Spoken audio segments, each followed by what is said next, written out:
Instead of a few officers assigned to the community police officers, the chief requires that every officer be community active. About 70% of the police calls and investigations are officer-driven, while the remaining 25% are citizen-generated. Officers attend our neighborhood watch and neighborhood association meeting. The chief or his deputy share data and listen to participants at each of our monthly meetings, monthly improvement call which are needed. On a final note, our former mayor is promising to lower taxes, whichever promises. What he fails to tell you that as mayor he supported the increase in the city's history to pay for our new city complex. I voted with him because I thought it was necessary, and I stand by my vote because I was looking to the future needs, not just the present ones. And I ran out of time. Well, I too want to thank the Beaufort Regional Chamber of Commerce for hosting this event this evening and for all of you attending. A little bit about me. I'm a native of Charleston, South Carolina. I'm retired. I live in the Spanish Point neighborhood with my wife, the former B.A. Beaufort. We have 2 children and 2 grandchildren. I'm also a U.S. Army veteran, 1987 graduate of the Leadership Beaufort, which was the second class. And I'm also a graduate of the State Executive Institute.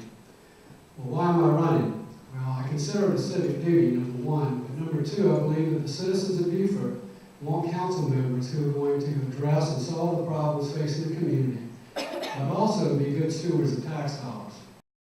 So that's, for the most part, my core thing there. But also, I want to ensure that we have fiscal responsibility, that we improve our business climate, and we work to correct the pressing infrastructure needs that we have currently in town. We need new ideas and fresh perspectives to bring to the table, and I believe my knowledge and experience in local government would be an asset on council.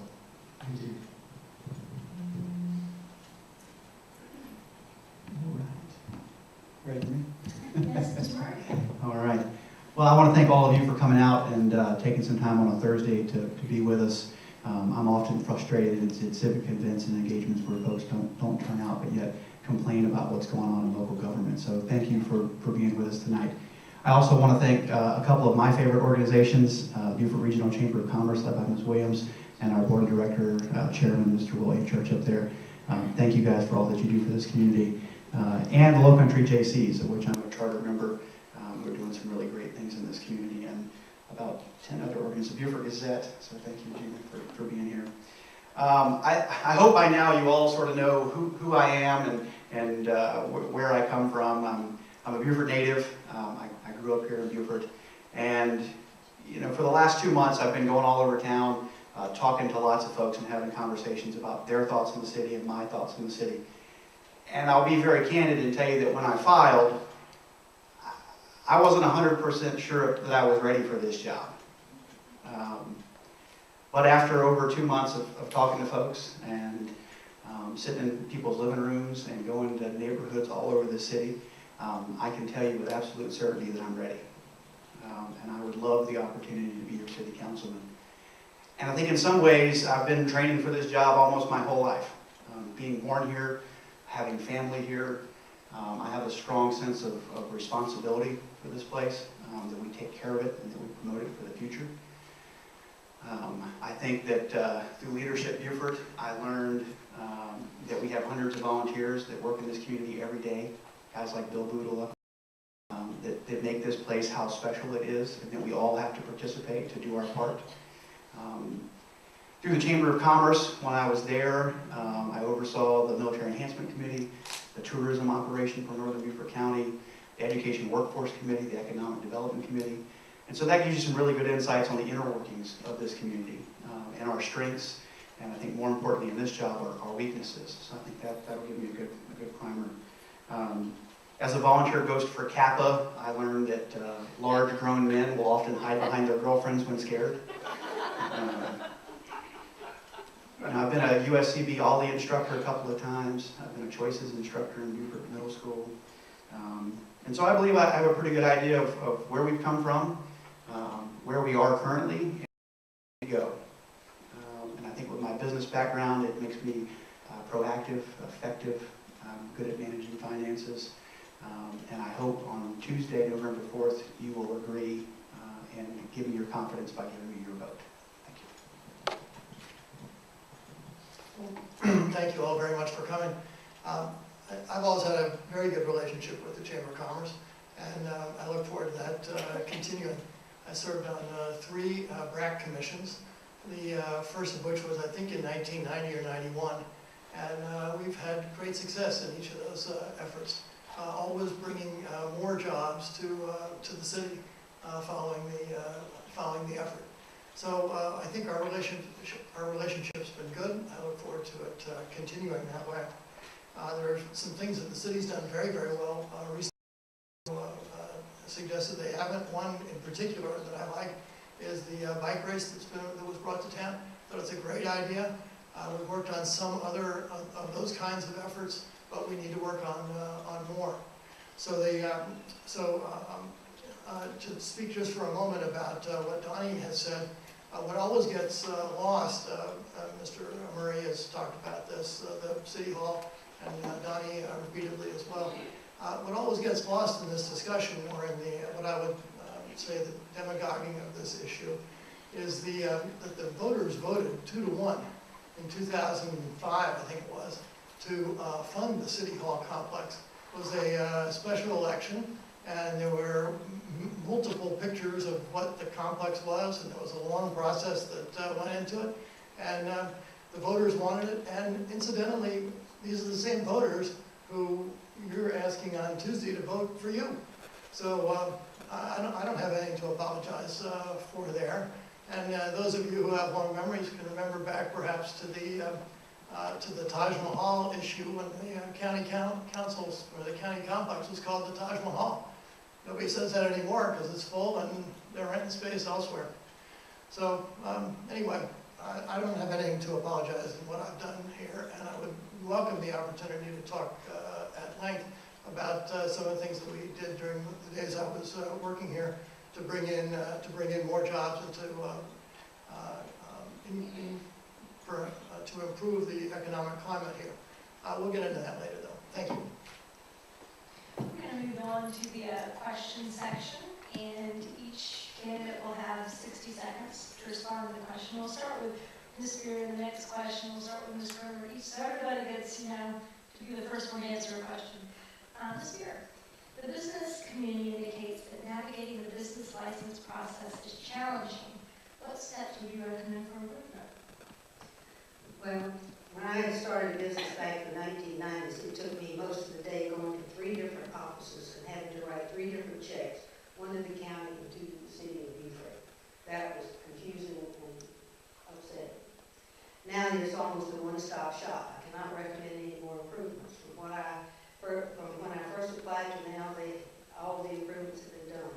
If the person applying for a license has all the information with them when they go to City Hall, it's easy. They can go online and find out all the necessary information before they go. The request for a building license can be emailed or faxed, and the fee can be paid by credit card over the phone. For retail, there's a form that has to be filled out at the county building, but that's the only time that they have to go 2 places. The large building contractors have other requirements, which again, if they have the necessary paperwork, when they go to City Hall, the process is still used.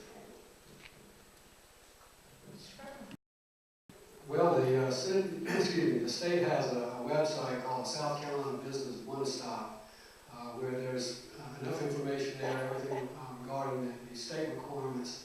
It would be nice if they had a link to the individual city and county requirements so that you could go on and basically on a single sign-in process, go to this website, say I want to open a business in Beaufort, click it on, put your information in there, and it will tell you these are the requirements that you need to fill out.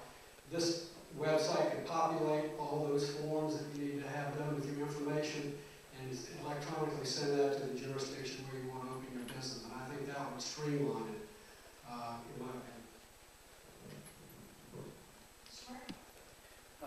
Well, I would disagree with Mrs. Beer. I think we have a long way to go. I've said it several times in Beaufort County, if you want to work countywide, you have to get 5 business licenses. In this county, you have to go to 5 physical locations. You currently can't go online and find out what an estimated business license would be. You can't get a business online. You either either have to call someone and give them a credit card number. In an age where I can pay my taxes online and do international wire transfers with my company from the comfort of my home or my desk, there's no reason why we can't be doing this at City Hall. So I think I had the benefit of chairing, while I was chairman of the Chamber of Commerce, we had a business license reform committee which took stakeholders, SCORE, the Small Business Development Center, the Lowcountry Economic Alliance, and over the course of many months prepared a 8-step guide for business license reform countywide, both the county and the municipal level. So I would hope that we would sit down with this and see what we can do. It wouldn't cost us any more money and can make it a lot easier for businesses to operate. And I encourage you to ask business owners if they think that we can do better. Thank you. My question is, why hasn't this already been done? The Chamber of Commerce has promulgated their changes. The city presumably knows about it. Everybody's said all along that it's not perfect, and this is a process that ought to be regularly reviewed and made better all the time. So if the Chamber of Commerce, and you're the Chamber of Commerce, if you guys were doing it, I applaud you for doing it. Send it over to the city and let's get it moving. So we certainly the city can react and make changes, and it just takes 3 votes.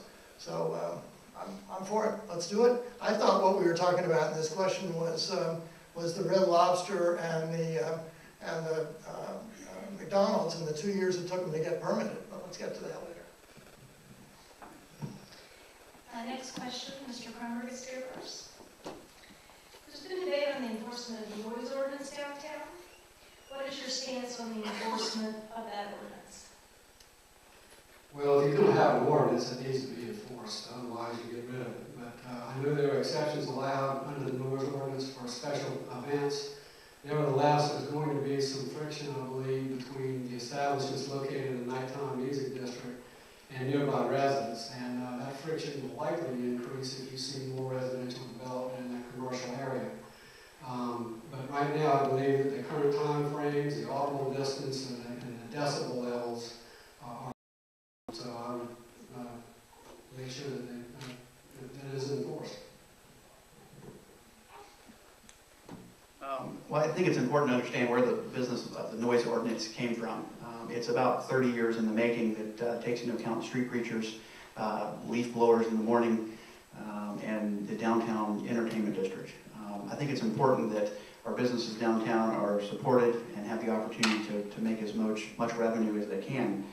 So currently, from Sunday to Thursday, they're allowed to play loud music until about 10 o'clock. And then on Fridays and Saturdays until 1 a.m. From talking with some business owners and talking with neighbors down there, it seems like once the police department is called, someone has complained about noise, the police department is doing a pretty good job of coming down and enforcing and telling the business owner that they need to cut back the noise. And from what I understand, the business owners are being very responsible in dialing the noise back. So I think we have an effective ordinance right now, but I think there's some room for business owners and residents to work a little better together. That's my impression as well, that the ordinance is working. If it's not, if there are substantial changes that need to be made, this is one of the most dynamic ordinances, probably the second. The tourism management ordinance is probably the most dynamic, that gets changed the most often. But this is probably the second most often changed ordinance that the city has. So if it needs to get changed, it gets changed. I think most of the problem seems to be coming from one apartment where the people moved in recently, and I think they've been in Switzerland for 2 months. So it's been quiet recently, but now they're coming back, and it may heat up again. But this is an issue that just it's dynamic, and it gets worked out regularly.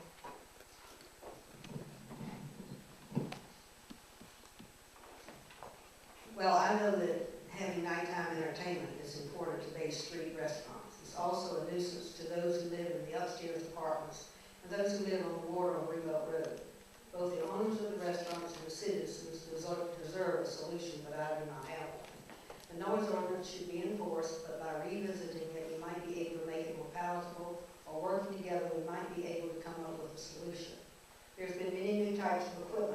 market since that ordinance was passed. I understand that there are sound systems that can keep the noise contained, and they are used at Disneyland where the streets are lined with bars and restaurants. It might be worth looking into. And our next question is from Mr. Murray. Parking, always a hot topic in Beaufort. Do we have enough parking? Do we need more parking? And if so, where do we put it? Well, I think, I think parking is a good problem to have, that we have a lack of parking. That means people want to come downtown and shop on our businesses. And, I think I'd like to propose two things. One, I've said it, we need to bring more residential growth into the city. We need to make people want to choose to live in the city. They're choosing to live in northern Beaufort County. They're just choosing to live in Port Royal, no offense, Joe, and choosing to live in unincorporated Beaufort County. So I'd like to propose, and I would propose it to council, that we offer 2 hours of free parking a day for every city resident, only for city residents. You get a sticker on your car. I talked with the parking folks, and they said they can do a thing called digital chalking to keep track of the 2 hours to make sure that you're down there. I think it's a simple little tool that might attract people to move into the city, and it will also hopefully bring more folks downtown to shop in our stores and eat in our restaurants. And then I think also we need a parking garage with my last 3 seconds, but I'm not sure how we pay for that. I'm not sure how we operate and maintain that, but I think it is a priority moving forward. Well, we pay for it. It's a public-private partnership. And you have to actually do the hard work of sitting down with the owner and working out what the prospective deal would be. And then you have to go raise the money. And the city has raised the money for a number of capital improvements in the past and could raise the money for this capital improvement as well, as long as it stayed on task and stayed focused. So parking garage, I support it. I support replacing the 140 spaces with the parking garage, and there's probably room for another 350 according to what the estimates are. And you can still get through the HRB. So that's the parking garage. On free parking, I like the idea of the 2 hours for the local residents, but my proposal would be somewhat different. It's something I saw in another town for the last few years. I've been working for FEMA, traveling around, and I got some ideas helping mayors around the country. And one of them was that you can have a parking meter where you press a button and you get 20 minutes free parking. That could work here.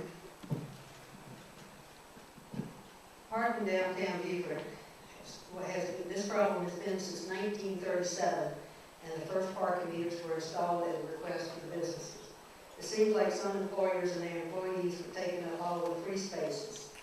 As you know, the city council has been talking about a parking garage for years. We are still talking. The owner of the parking lot is again considering a parking garage between Fort Republic and Craven. Hopefully he will be successful. Whether this will help solve the problem is unknown, but at least it is a start. Well, I think the parking solution is absolutely critical for downtown business, and it should be a high priority for council. As Bill mentioned about the 140 spaces, if you follow the Sasaki plan and want to expand the waterfront park into the marina area, you're going to have to find a place for those 140 spaces. So a parking structure makes the most feasible sense to me. And location that's been outlined between Fort Republic, Charles, Craven, and West Streets. I do like the 2 hour free parking for citizens. I don't know how you, unless you had a decal on your car, but anything we could do. It's too bad we can't go back to the old days when they had angle parking and it was free. But subsequent streetscapes have kind of narrowed the roadbed there, and in order to maintain a two-way street, you can't do angle parking. But I understand the structured parking solutions right now has the option on that property, and we'll have to wait and see what they come up with and whether or not the city is going to participate. Okay, next question, sir, Mr. Rao. Let's talk economic development for a minute. For 2 years, the city of Beaufort has ended the Beaufort Commerce Park with little activity. As a matter of fact, if you drive by and check out the sign and try to call that phone number, it's disconnected. You try to go to the website and you end up with a website that's in Mandarin. Doesn't seem to be a priority for the city. What should we do with that Commerce Park? Well, this is one of the central issues in this campaign, is it's emerged. Basically, the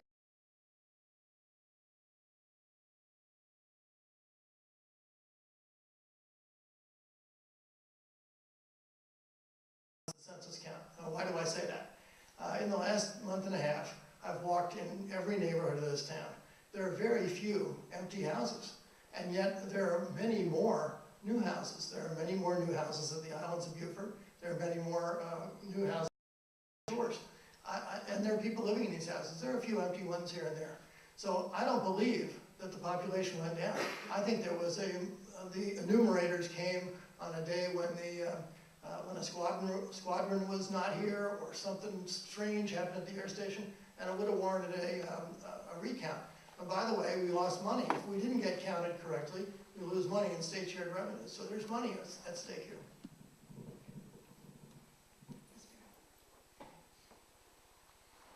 Well, sometimes you don't know which government to believe. Well, I've been told we have a little over 12,000 residents in the city of Beaufort, but it does look like that we have had some infill with the Midtown development, and I walked the city also from one end to the other, and I saw that there were a good many for sale signs, but of course, we're a military town, that happens. So I don't know. I'm hoping they're wrong, but if they are, then if there's some way we can challenge their figures, and I think maybe we ought to take it. Well, I look at some of the census data too, and for different years, and it appears that Beaufort is barely growing, if growing at all, and it's pretty stable. If you ran 12, a little bit over 12,000, and I think it was projected to even drop further than that. But there is some infill going on. I think that's a good sign. We'll have to wait and see if in the next census if that does prove to be true. But right now, it looks like we're basically stable or flat. Recent economic impact studies indicate that our local military equates to $1.46 billion in our area. How would you enhance the relationship between the Marine Corps Air Station and the city? I'm sorry. Any way we can. I think the relationship is legendarily good within the Marine Corps. I think everybody that you talk to who gets moved out wants to come back. And when you go to the BRAC hearings and go through the routines that I've been through over the years, everybody says the same thing. The town-town relationship is as good or probably better than any other one in the country. So I don't know that there's, if someone's got an idea, I'm good with it. But I think it's pretty darn good. I have been privileged to have many dealings with the military. They love us, we love them. Whoever said that there's any problem, of course, there's always something wrong somewhere, minor maybe. But as far as our board,